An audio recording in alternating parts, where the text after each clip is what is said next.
एक महत्त्वाची बातमी समोर येते। मंत्री गणेश नाईक यांनी पुन्हा एकदा नाव न घेता एकनाथ शिंदे यांना टोला लगावलाय। हरामाचा पैसा वाटायला सुरुवात झाली असं गणेश नाईक म्हणतात, मात्र जनता तो घेणार नाही। गणेश नाईकांचा नाव न घेता पुन्हा एकदा एकनाथ शिंदेंना टोला आहे। धर्मात जाती जातीत तेढ निर्माण होऊ देणार नाही असं मंत्री गणेश नाईक यांचं वक्तव्य आहे।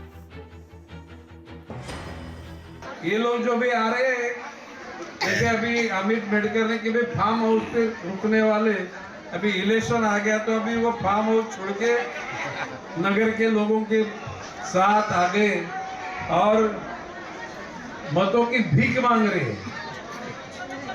जिनके पार्टी का पैसा ही हराम का है,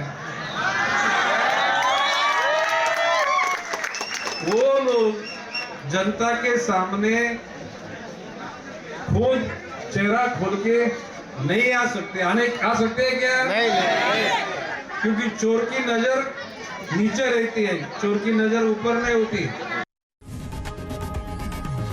लोकशाही मराठी ऐका, पहा, जागरूक रहा।